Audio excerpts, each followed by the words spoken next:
Hello friends, welcome back to my channel listen to stories. पिछले video में हमने जाना था कैसे मीराबाई ने गांव के गरीब लोगों को राणा के कर उगाने वालों से बचाया था और मीराबाई की ख्याति सुनकर सारंगपुर के नवाब अपने वजीर के साथ छद्मवेश में मीराबाई के भजन सुनने आए। आज हम जानेंगे इसके आगे क्या हुआ। भजन पूरा होने के पश्चात कुछ समय तक सन्नाटा रहा। अब तक शाह ने अपना आपा संभाल लिया था।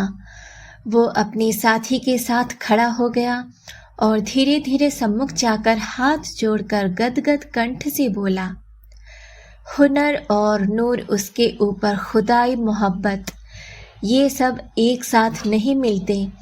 आज आपका दीदार करके और खुदा का ऐसा करिश्मा देखकर ये नाचीज़ सुरखरू हुआ। अपने खुदा के लिए इस नाचीज़ की ये छोटी सी भेंट कबूल करके मुझ पर एहसान फरमाएं। उसने जेब से हीरों का हार निकाला और अंजलि में लेकर नीचे झुका। मीरा ने कहा, ईश्वर जैसे मेरे हैं वैसे ही आपके भी हैं, किंतु ये शुद्ध मन के निश्चल भावों के भूखे हैं। ये प्रजा का धन आप गरीबों की सेवा में लगाए। इन्हें धन नहीं, भक्ति चाहिए। शाह ने कहा, दिल की बात किसी न किसी चीज़ या काम से ही रोशन होती है। मेहरबानी होगी आपकी। कहते हुए उसने माला धरती पर रख दी।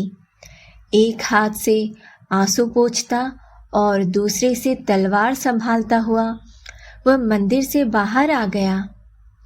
घोड़े पर बैठते हुए वजीर ने कहा, जहाँपना, ठीक नहीं किया आपने। हम दुश्मन के इलाके में हैं। बोलकर तो आपने अपने को एक तरह से रोशन ही कर दिया। शाह ने कहा, ठीक कहते हो खान, मैं अपने को जब्त न कर सका। ओह, दुनिया का कोई भी कलावंत ऐसा कैसे गा सकता है, लेकिन गाएगा भी कैसे? वो सब लोगों को खुश करने को गाते हैं और ये मलका खुदा के लिए गाती है।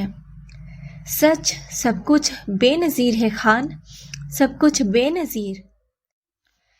बड़े खुशकिस्मत हैं चित्तौड़ के बाशिंदे जिन्हें ऐसी मलका नसीब हुई। अब तक वे किले से उतरकर मालवे की ओर जाने वाले पथ पर घोड़ों को दौड़ा चुके थे। शाह और वजीर निकलते ही मंदिर में खुसर फुसर होने लगी। कौन थे ये? एक ने कहा, बोली से तो मुसलमान जान पड़ते थे, किंतु पहनावा तो हिंदू था।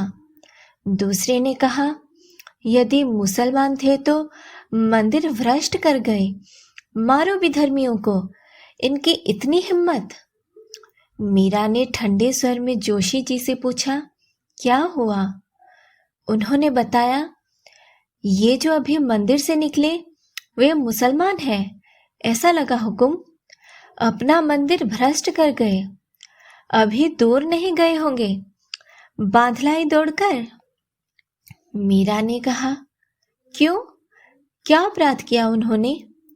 आपके पास कौन सा प्रमाण है कि वे मुसलमान हैं? यदि हो भी तो क्या उन्हें भगवान ने नहीं बनाया? उन्होंने भगवान के 2 नाम सुने और चले गए। रही मंदिर भ्रष्ट होने की बात, सो मंदिर आपका और मेरा नहीं, भगवान का घर है। यहाँ आने वाले सभी उसके बालक हैं। जाति पाति मनुष्यों ने बनाई है। भगवान ने तो मनुष्य को केवल मनुष्य ही बनाया है। जाति पाति और धर्म का नाम लेकर लड़ना मूर्खता है। यदि वे लड़ने आए होते तो बात समझ में आती है, किंतु व्यर्थ में युद्ध के बीज न बोए। बेटे के आने से बाप का घर भ्रष्ट नहीं हो जाता। बैठकर शांति से ज्ञान की बात सुनिए। मीरा ने गंभीरता से सबको समझाया। किंतु हुकुम, वे मालवे के सुल्तान के आदमी हो सकते हैं, गुप्तचरी करने आए होंगे। उनके लोग समाचार इकट्ठे करने के लिए घूम रहे होंगे और ये निरापद स्थान समझकर यहाँ बैठ गए होंगे। मीरा ने कहा, तब ये बात श्री जी के काम की है, आप उन्हें सूचना दीजिए, वे जो उचित समझेंगे सो करेंगे अथवा आदेश बख्शेंगे। यहाँ तो सत्संग होने दीजिए। महाराणा विक्रमादित्य ने उदय कुंवर बाईसा से कहा, जीजा आपने कुछ सुना? उदय कुंवर बाईसा ने कहा, नहीं, क्या हुआ? भाविसा ने कोई नई आफत खड़ी कर दी क्या? राणा ने कहा, अरे नाक कटवा दी सिसोदियों की। उदय कुंवर बाईसा ने पूछा, ऐसा क्या कर दिया? राणा ने कहा, ये पूछिए बाकी क्या रहा? उदय कुंवर बाईसा ने पूछा, आप फरमाए तो सही। राणा ने कहा, क्या कहूं, सारंगपुर का नवाब आया, मंदिर में बैठकर उसने भाविसा के भजन सुने और बातचीत की। उसने हीरो की एक कंठी भेंट की। मैं तो जीजा हुकुम मुंह दिखाने के योग्य भी नहीं रहा। हे भगवान, क्या करूं मैं? कौन से पाप किए थे हमने जो ये कुलक्षणी भाभी बनकर आई यहाँ? जिस दिन से आई है एक दिन भी ललाट पोंछ करके शांति से नहीं रह सके। एक एक करके सबका भक्षण कर गई यही। महाराणा को अपने प्रबंध की ढिलाई नहीं दिखाई देती कि शत्रु उनके घर में से होकर चला गया और उन्हें ज्ञात ही नहीं हुआ। ज्ञात हुआ तब जब वह अपने घर के समीप जा पहुंचा। सच है, अपनी भूल किसी को दिखाई नहीं देती। सारा क्रोध मेर्तिनी जीसा पर उफन पड़ा। उन्होंने निर्णय लिया, बहुत सब्र कर ली, अब या तो मैं रहूंगा या फिर मेर्तिनी जीसा। इन्होंने तो हमारी पाग ही उछाल दी है। उदय कुंवर बाईसा ने भय और आश्चर्य से उनकी ओर देखा। महाराणा ने बाहर जाकर विजयवर्गीय दीवान से सलाह की, राजवैद्य को बुलाया और दयाराम पंडा के साथ सोने के कटोरे में जगन्नाथ जी का चरणामृत भेजा। दयाराम के पीछे पीछे उदय कुंवर बाईसा भी पधारी। मीरा प्रभु के आगे भोग पधरा करके जल अर्पण कर रही थी। दयाराम ने जाकर कटोरा सम्मुख रखा। श्री जी ने जगन्नाथ जी का चरणामृत भिजवाया है सरकार, कहते हुए दयाराम का कंठ कांप गया। मीरा ने कहा, आहा, आज तो सोने का सूर्य उदय हुआ पंडा जी, श्री जी ने बड़ी कृपा की। यह कहते हुए मीरा ने कटोरा उठा लिया, उसे प्रभु के चरणों में रखते हुए बोली, ऐसी कृपा करो मेरे प्रभु कि राणा जी को सुमति आवे। फिर पंडा जी से पूछा, कौन आया है जगन्नाथपुरी से? पंडा जी ने कहा, मैं नहीं जानता सरकार, कोई पंडा या यात्री आए होंगे। मीरा ने तंबूरा उठाया, तारों पर उंगली फेरते हुए उसने आंखें बंद कर ली।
भजन पूरा हुआ तो आंखें उघाड़ करके मीरा ने दोनों हाथों से कटोरा उठाया। उदय कुंवर बाई सा देख रही थी। भाभी का वह शांत स्वरूप, निश्चल मुस्कुराहट, प्रेम पूर्ण नेत्र, आरसी की भांति उजले हिये के वे छलहीन बोल और भगवान पर अथाह विश्वास। मन में आया, भाभी सा क्या नहीं जानती कि श्रीजी उन पर कितनी रुष्ट है। मिथुला की मौत ने क्या उन्हें चेतावनी नहीं दी कि किसी दिन उनकी भी यही दशा होगी। फिर भी ये कितने निश्चिंत है भगवान के भरोसे। कहते हैं कि भक्त और भगवान दो नहीं होते, ये अभिन्न होते हैं और इन्हीं भक्त का अनिष्ट करने को राणा जी तुले हैं। मैं भी तो उन्हीं का साथ दिए जा रही हूँ।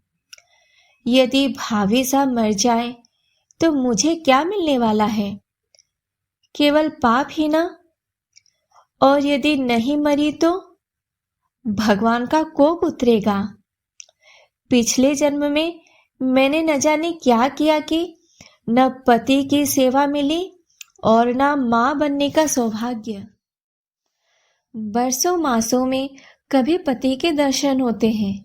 ये नारी जन्म व्यर्थ ही चला गया। न योग सधा और न भोग, अधबीच में अटकी रह गई। भोग वो तो अब स्वप्न में भी नहीं है, किंतु मेरे भाग्य से घर बैठे गंगा आई है। जोग भक्ति तो भाभी सा के साथ रहकर साध सकती थी, परंतु मुझ अभागिन ने तो सदा इनका विरोध ही किया। पापों की पोट भारी करने में ही लग गई। अभी भी कुछ नहीं बिगड़ा है उदा, चेत जा, अब भी प्रायश्चित कर ले। मानव जन्म अलोना बीता जा रहा है, इसे सवार ले। तू लोहा है उदा, इस पारस का स्पर्श होते ही स्वर्ण बन जाएगी।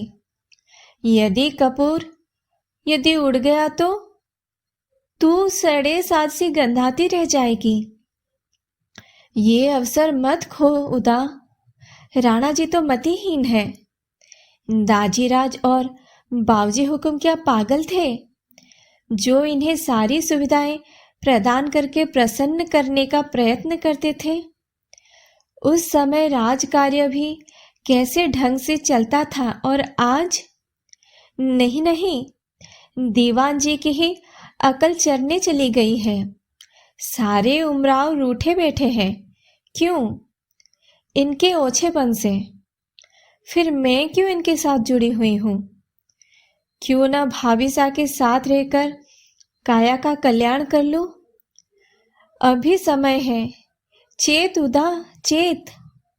अवसर बीतने पर केवल पछतावा शेष रह जाता है।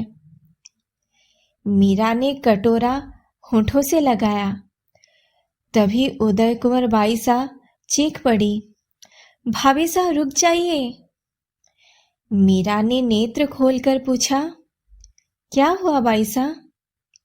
उदय कुंवर बाई साहब ने कहा, ये विष है भाभी साहब, आप मत आरोगो। उन्होंने समीप जाकर भाभी का हाथ जकड़ लिया। मीरा खिलखिलाकर हंस पड़ी। विष?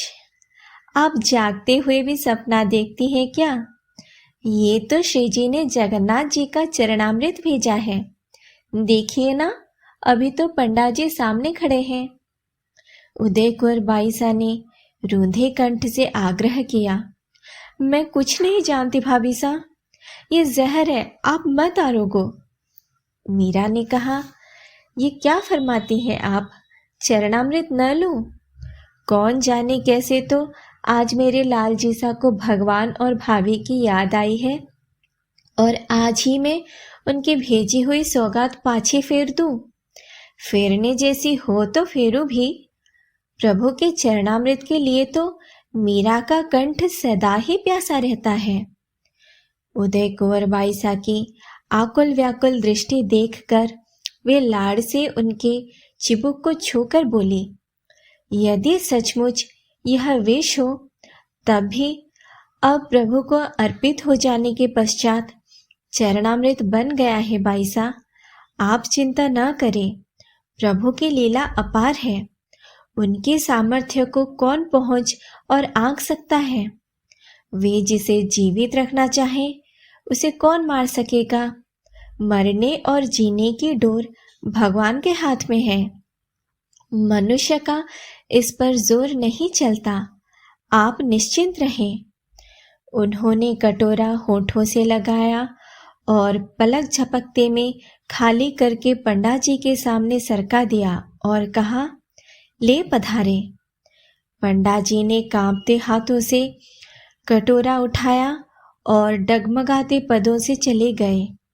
मीरा ने फिर इकतारा उठाया और हाथ में करताल ले खड़ी हो गई। चंपा, घुंघरू ला, आज तो प्रभु के सम्मुख नाचूंगी मैं। चंपा ने चरणों में घुंघरू बांधे और उन्होंने पद भूमि पर रखा। इकतारे की झंकार के साथ गाने लगी।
दासियां आंखों में आंसू भरकर निश्वास छोड़ रही थी और उदय कुंवर वाइसा का आश्चर्य उनके हृदय को मथे जा रहा था। वो उठकर धीरे धीरे बाहर चली गई। महाराणा विक्रमादित्य ने दयाराम पंडा से पूछा, पी लिया? दयाराम पंडा जी ने कहा, हाँ अन्नदाता।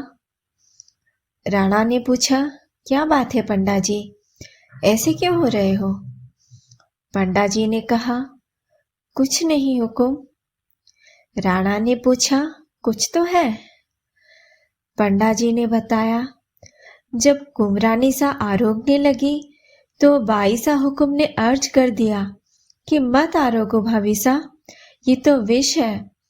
ये सुनकर मेरी तो पिंडलियां कांपने लगी सरकार। किंतु कुंवरानी सा तो उनकी बात सुनकर हंस पड़ी।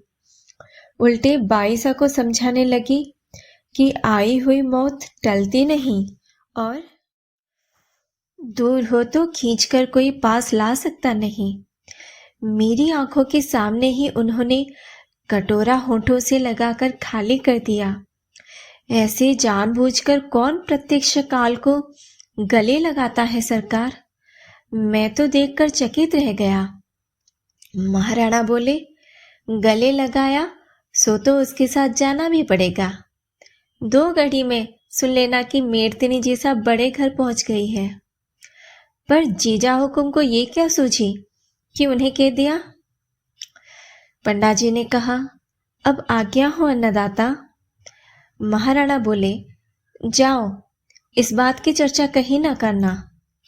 खातिर जमा रखे सरकार, कहते हुए पंडा जी बाहर चले गए। उसके जाते ही उदय कुंवर बाईसा पधारी। सूखा मुंह, भाल पर पसीने की बूंदें और सांस जैसे छाती में समा नहीं रही हो। उन्हें देखकर महाराणा ने अपना मनोरथ पूर्ण माना। मुस्कुराते हुए उन्होंने पूछा, क्या हुआ जीजा हुकुम, काम हो गया ना? उदय कुंवर वाइसा ने अस्वीकृति में माथा हिला दिया। है, भावीसा जीवित है? राणा की आंखें आश्चर्य से फैल गई। उदय कुंवर बाईसा ने कहा, हाँ हुकुम, दयाराम पंडा के साथ मैं भी तमाशा देखने गई थी। चरणामृत का नाम सुनकर वे बहुत प्रसन्न हुई। प्यालों को ठाकुर जी के चरणों में रखकर उन्होंने एक भजन गाया और फिर प्यालों को उठाकर होठों से लगा लिया। ये देखकर मुझसे रहा न गया। दौड़कर मैंने उनका हाथ थाम लिया और कहा कि मत आरोगो भाभीसा, ये जहर है। किंतु वे न मानी, उसे सहज ही पी लिया।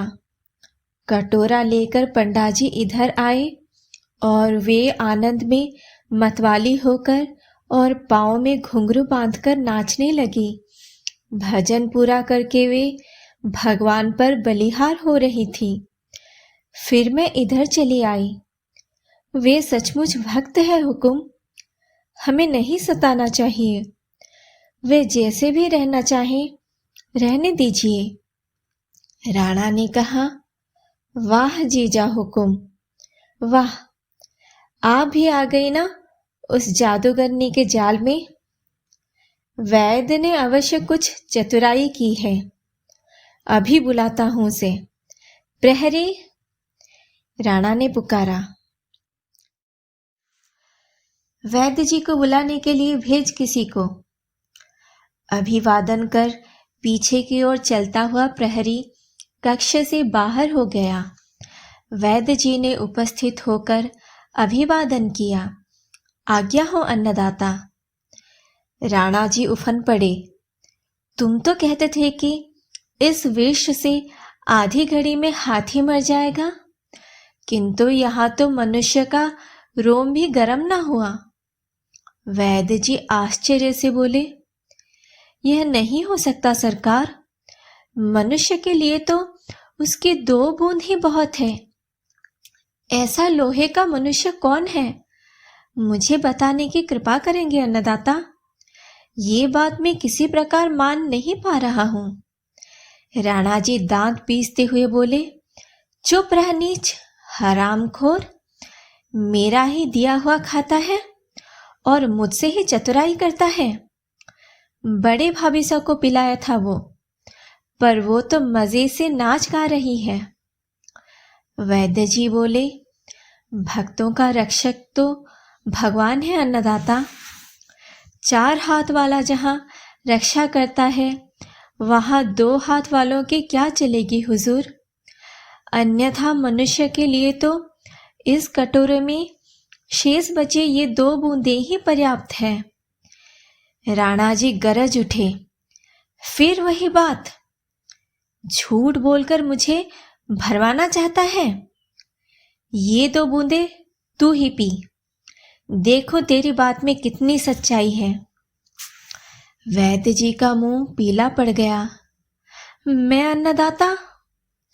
राणा जी बोले, हाँ तू, पी इसको कमीने, मुझे ही धोखा देना चाहता है।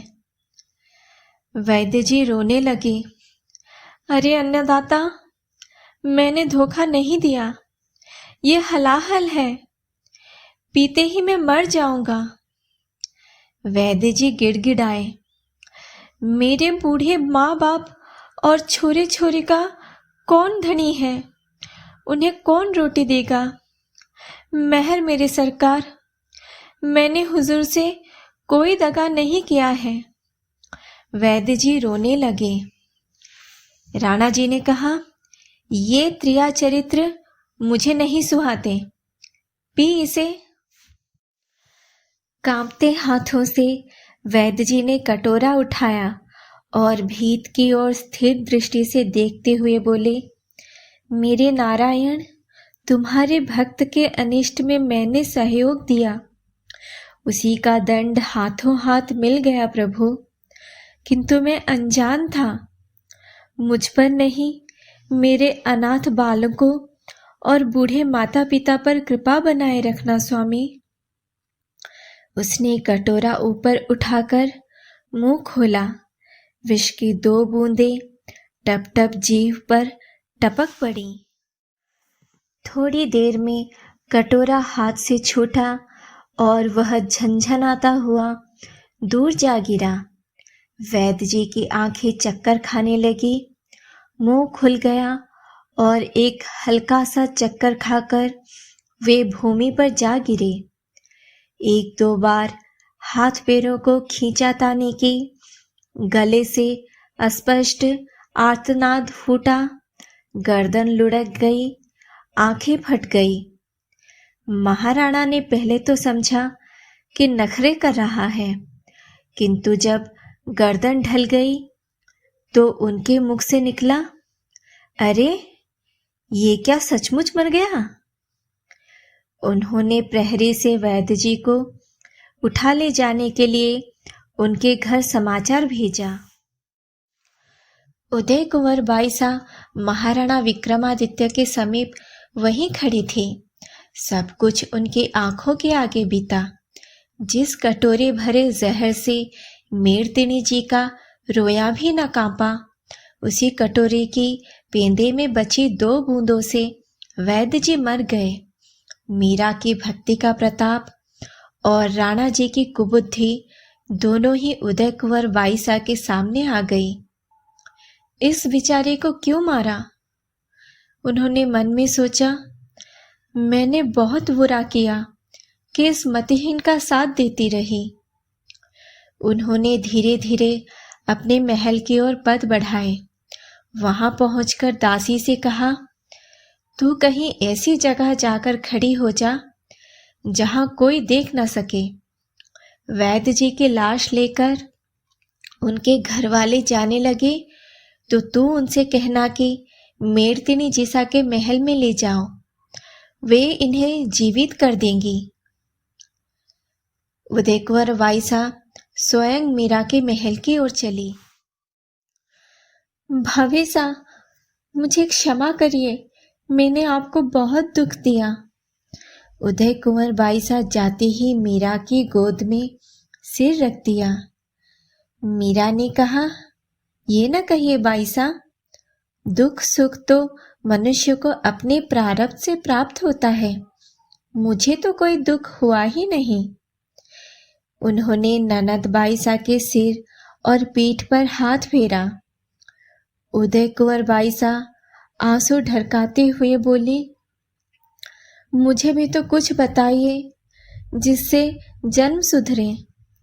मीरा ने कहा, मेरे पास क्या है बाईसा, ये भगवान का नाम है, सो आप भी लीजिए। प्रभु पर भरोसा रखिए और सभी को भगवान का रूप, कारीगरी या चाकर मानिए। और तो कुछ जानती नहीं मैं। ये संत महात्मा जो कहते हैं उसे सुनिए और गुनिए। उदय कुंवर बाईसा ने कहा, मैं कुछ नहीं जानती भाभी सा। आप मेरी हैं और मैं आपकी बालक हूँ। बालक तो पेट में रहते समय भी लात मारते हैं। मेरे अपराध क्षमा करके मुझे अपना ले। मीरा ने हंसकर ननद बाईसा का मुख ऊपर किया। बाईसा, किसी का अपराध मुझे दिखाई ही नहीं दिया तो क्षमा कैसी?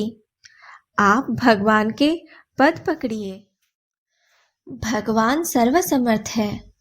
उदय कुंवर बाईसा ने कहा, मैंने भगवान को नहीं देखा कभी, मैं तो आपको जानती हूँ बस। उदय कुंवर बाईसा पुनः रोने लगी। मीरा ने पूछा, आपकी जब सगाई हुई, पीठी चढ़ी, तब आपने जवाई साहब को देखा था क्या? उदय कुंवर बाईसा ने माथा हिलाकर अस्वीकृति व्यक्त करते हुए आश्चर्य से भौजाई की ओर देखा। ये कैसी बात? मीरा ने पूछा, बिना देखे ही आपको उन पर विश्वास और प्रेम था ना? आप भी भाभी सा कैसी बातें करने लगी है? मैं तो। मीरा बात काटते हुए बोली, वही निवेदन कर रही हूँ बाईसा। जैसे बिना देखे ही बींद पर विश्वास प्रेम होता है, वैसे ही विश्वास करने पर भगवान भी मिलते हैं। उदय कुंवर बाईसा ने कहा, किंतु बींद को तो बहुत लोगों ने देखा होता है। वे आकर बात करते हैं, इसी से विश्वास होता है। पर भगवान को किसने देखा? मीरा ने कहा, यदि मैं कहूं कि मैंने देखा है तो?